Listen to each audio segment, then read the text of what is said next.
শেখ হাসিনার বৈধভাবে ভারতে অবস্থানের মেয়াদ শেষ।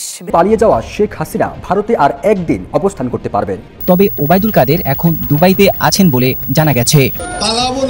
আসসালামু আলাইকুম ভাই ব্রাদার, কি খবর সবার? দর্শক, শেখ হাসিনার টাইম শেষ, মানে তিনি ভারতে আর 2 দিন অথবা 1 দিন থাকতে পারবেন, কারণ তার কূটনৈতিক ভিসার মেয়াদ শেষ। এখন মোদিকে তাকে কান ধরে বাংলাদেশে পাঠিয়ে দিবে নাকি অন্য কোনো দেশে পাচার করবে জানি না আর কি, তবে তার ভিসার মেয়াদ শেষ। তবে তার এখন কি হবে আমরা একটি ভিডিও আপনাদের দেখাবো। দর্শক, ওবায়দুল কাদেরের খোঁজ খবর পাওয়া গেল, তিনি কোথায় আছেন? না না না, এই বিষয়ে আমাদের কাছে ভিডিও আমরা দেখাবো। আগে ছিল না, আমরা দেখেছি যে শেখ হাসিনার মানে অবস্থা হবে কি ভাই তার ভিসার মেয়াদ শেষ হওয়ার পরে। চলো আমরা এই ভিডিও দেখে সেরপর আমরা দেখবো যে ওবায়দুল কাদের কোথায় আসে। গণ অভ্যুত্থানে পালিয়ে যাওয়া শেখ হাসিনা ভারতে আর একদিন অবস্থান করতে পারবেন, অর্থাৎ আগামীকাল বৃহস্পতিবারই তার ভারতে থাকার মেয়াদ শেষ হচ্ছে। ভারতের আইন অনুযায়ী কূটনৈতিক পাসপোর্টের ক্ষমতায় শেখ হাসিনা ভারতে ৪৫ দিন থাকতে পারবেন বৈধভাবে, আর সেই ৪৫ দিন পূর্ণ হচ্ছে আগামীকাল। এখন প্রশ্ন হচ্ছে, এরপর শেখ হাসিনার ভাগ্যে কি ঘটবে? এ নিয়ে চলছে মোদী সরকারের মধ্যে চুল ছেঁড়া বিশ্লেষণ। ভারতের পররাষ্ট্র মন্ত্রণালয়ের এক মুখপাত্র জানিয়ে দিয়েছেন, কূটনৈতিক পাসপোর্টের দৌলতে শেখ হাসিনা ভারতের থাকার মেয়াদ শেষ হলেও তাকে বাংলাদেশে পাঠানোর সম্ভাবনা একদমই নেই। তাহলে কোন শক্তির বলে ভারতে থাকবেন শেখ হাসিনা? কোনো মহলের যুক্তি, হয়তো তিব্বতী ধর্মগুরু দলাই লামার মতো সাময়িকভাবে আশ্রয় দেওয়া হতে পারে শেখ হাসিনাকে। তবে ভারতে থাকার বিষয়টি এখন ভারতের সিদ্ধান্তের উপরেই নির্ভর করছে বলে জানা গেছে। ২৫০টিরও বেশি ডিজাইন অপশন নিয়ে ওয়ালটন স্মার্ট ফ্রিজ, বোঝে আপনার প্রয়োজন। শেখ হাসিনা দেশ ত্যাগ করার পরই ছাত্র আন্দোলন এবং বিভিন্ন দলের পক্ষ থেকে দাবি তোলা হয়েছে শেখ হাসিনাকে ভারত থেকে এনে তার বিচার করতে হবে। ইতিমধ্যে ছাত্র জনতা হত্যার দায়ে ১০০টিরও বেশি মামলা হয়েছে হাসিনার বিরুদ্ধে। এখন ভারত শেখ হাসিনাকে ফেরত দিতে না চাইলে কি করবে বাংলাদেশ? বিষয়টি নিয়ে বাংলাদেশের পররাষ্ট্র সচিব মঙ্গলবার বলেছেন, কোন আইনে শেখ হাসিনা ভারতে রয়েছেন তা জানা নেই। এ নিয়ে ভারতের কাছেও জোর দিয়ে কিছু জানতে চায়নি ঢাকা। এমন অবস্থায় প্রশ্ন উঠেছে, তাহলে গণহত্যার ঘটনায় শেখ হাসিনার বিচার এবং শাস্তি কি হবে না? তাকে বাংলাদেশে ফেরানোর দৃশ্যমান কোনো উদ্যোগও নেয়নি অন্তর্বর্তী সরকার। গত ৫ আগস্ট ছাত্র জনতার গণ অভ্যুত্থানে দেশ ত্যাগ করে ভারতে পালিয়ে যাওয়ার মধ্য দিয়ে শেখ হাসিনার সরকারের শাসনামলের অবসান ঘটে। এরপর হাসিনার সরকারের মন্ত্রী, এমপি ও নেতাকর্মীরা আত্মগোপনে চলে যান। তবে এর মধ্যে গ্রেপ্তার হয়ে রিমান্ডেও আছেন হাসিনার সরকারের আস্থাভাজন বেশ কয়েকজন মন্ত্রী, এমপি। দর্শক, আপনারা এখানে দেখতে পেলেন যে এখানে আমাদের শেখ হাসিনা মানে তার এখন মেয়াদ শেষ ভাই। এখন তাকে ভারত থেকেও মানে তাড়ানোর চেষ্টা করতেছে মোদি, কারণ তার ভাই মানে ভিসার মেয়াদ শেষ। মানে একজন সাবেক প্রধানমন্ত্রী এবং ভারতের মতো এত বড় একটা রাষ্ট্র, এত বড় একটা দেশে তো অবৈধভাবে থাকতে পারবে না ভাই। যাই হোক দর্শক, এই হলো কাহিনী আর কি। তো এইবার আমরা দেখে আসি যে আমাদের ওবায়দুল কাদের কোথায় আছেন। না, আমরা বেশি কথা বলবো না, চলুন আমরা দেখে আসি সেই ভিডিওটি। পালাবো না, কোথায় পালাবো? পালাবো না, প্রয়োজনে ফখরুল সাহেবের বাসায় গিয়ে উঠবো। হাসিনা পালিয়ে যায় ৫ই আগস্ট। এরপর দেশ জুড়ে আওয়ামী লীগের শীর্ষ নেতাদের পালানোর হিড়িক পড়ে যায়। এসব নেতাদের মধ্যে অনেকে পালিয়েছেন, আবার কেউ কেউ এখনও পালানোর চেষ্টা করছেন।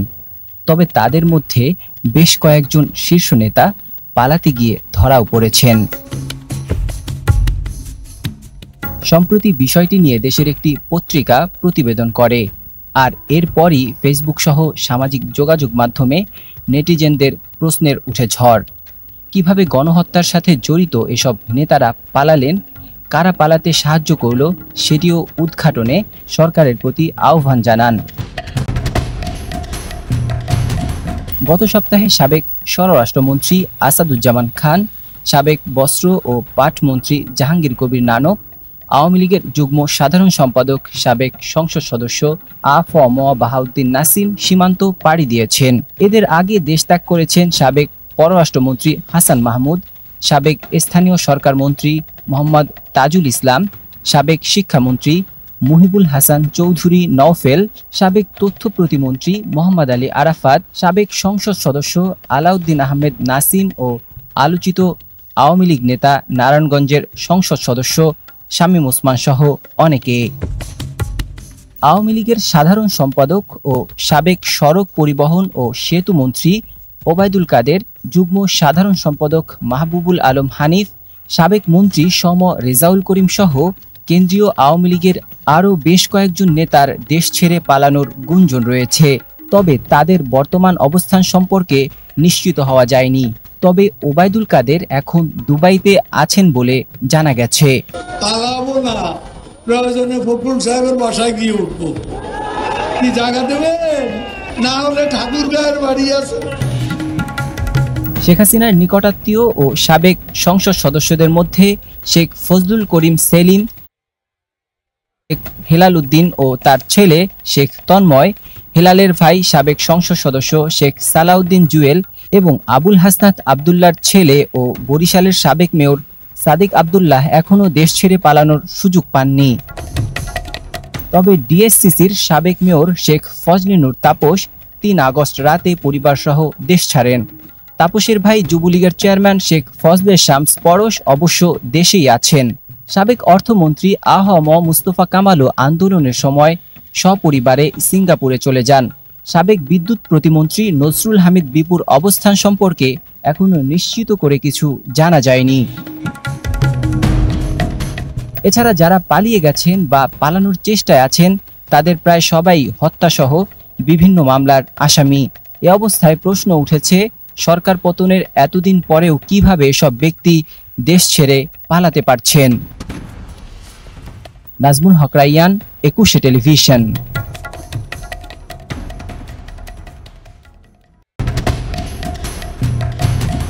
গত সপ্তাহে সাবেক স্বরাষ্ট্রমন্ত্রী আসাদুজ্জামান খান, সাবেক বস্ত্র ও পাট মন্ত্রী জাহাঙ্গীর কবির নানক, আওয়ামী লীগের যুগ্ম সাধারণ সম্পাদক সাবেক সংসদ সদস্য আ.ফ.ম বাহাউদ্দিন নাসিম সীমান্ত পাড়ি দিয়েছেন। এদের আগে দেশ ত্যাগ করেছেন সাবেক পররাষ্ট্রমন্ত্রী হাসান মাহমুদ, সাবেক স্থানীয় সরকার মন্ত্রী মোহাম্মদ তাজুল ইসলাম, সাবেক শিক্ষামন্ত্রী মুহিবুল হাসান চৌধুরী নওফেল, সাবেক তথ্য প্রতিমন্ত্রী মোহাম্মদ আলী আরাফাত, সাবেক সংসদ সদস্য আলাউদ্দিন আহমেদ নাসিম ও আলোচিত আওয়ামী লীগ নেতা নারায়ণগঞ্জের সংসদ সদস্য শামীম ওসমান সহ অনেকে।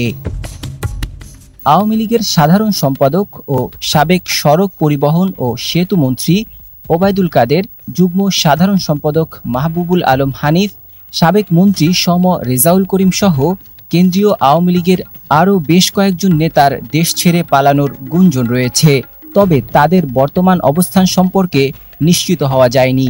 তবে ওবায়দুল কাদের এখন দুবাইতে আছেন বলে জানা গেছে। পালাবো না, প্রয়োজনে ফখরুল সাহেবের বাসায় গিয়ে উঠবো। দর্শক, আপনারা এখন দেখতে পেলেন যে আমাদের ওবায়দুল কাদের কোথায় আছে ভাই। সে আছে কোথায় এখন? না ভাই, আমরা তো কথা বলবো না, আপনারা লিখে যাবেন আপনাদের মতামত তার সম্পর্কে। তো সে কি বলেছিল? পালাবো না, হ্যাঁ, এই মাটিতেই জন্মেছি, এই মাটিতেই মরবো, পালাবো না। কোথায় পালাবো? প্রয়োজনে ফখরুল সাহেবের বাসায় গিয়ে পালাবো। ঠাকুর গায়ে বাড়ি আছে না? তো এই হলো অবস্থা। দেখ দর্শক, আপনারা লিখে যাবেন আপনাদের মতামত। আর এরকম আরও ভিডিও পেতে আমাদের ইউটিউব চ্যানেলটি সাবস্ক্রাইব করবেন। আসসালামু আলাইকুম।